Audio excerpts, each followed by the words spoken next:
years before the Fed existed, and the Fed has existed for 95 years, aggregate U.S. inflation was approximately 0% over that entire time.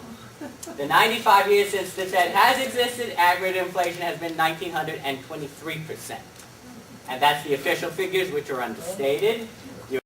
The conclusion we can come from down here is central banks don't prevent inflation, they create it. And the idea that they prevent inflation is absurd. They have never done this. They create inflation. You must understand this idea. This is a long 200-year perspective. So that will give you better insight into what is going on right now. Okay. Not the Fed's job to control the value of the U.S. dollar. The Treasury Department does this. This is generally okay as long as the U.S. was on the gold standard. The dollar did not float. It didn't change in value. It could actually go up and down in value, but over time it would have, the aggregate change would have to be zero. But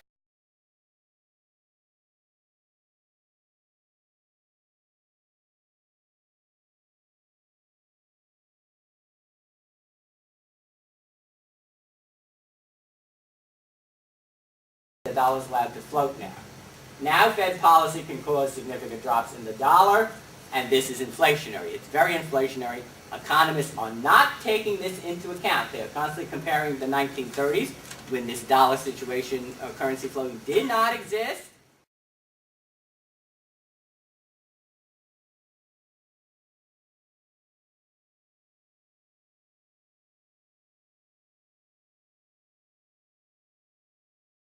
The dollar has hit a series of all-time lows since the Fed started lowering rates in September 18, 2007.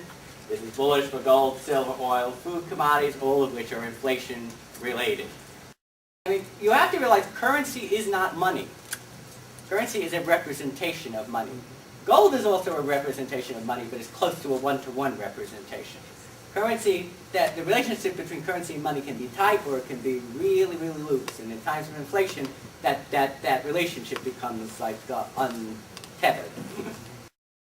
Inflation can, as it existed in the 70s, was actually bad for the stock market because there wasn't enough of it. We only got to the 14%. And when you start to get to much higher inflation, your stock market can go up. And when you get to hyperinflation, it will go straight up. But you've got a lot of problems if that happens.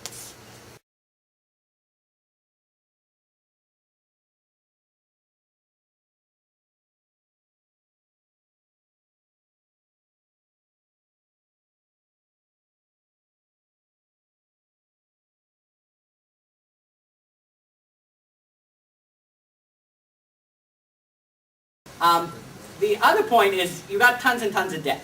There's only two ways to get rid of that debt, if people will not keep lending you money forever and ever, which they won't, is you can raise taxes. The other thing is you can monetize the debt. You can simply print extra money. Now, we don't really print money today. We create it electronically, so we don't have to waste time printing. and that's inflation. That's inflation. And the ECB at least worries about inflation. Their mission is actually just to control inflation.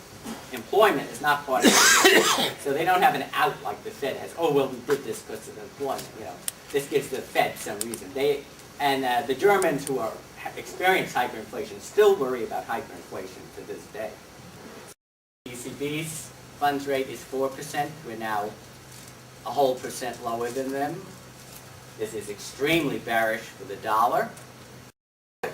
In fact, once the dollar interest rates went below the euro, it makes sense to sell all your dollars and only buy euros. Without intervention, the dollar could not possibly be holding up, and it is holding up, so you can come to the logical conclusion a lot is going on behind the scenes in the currency markets.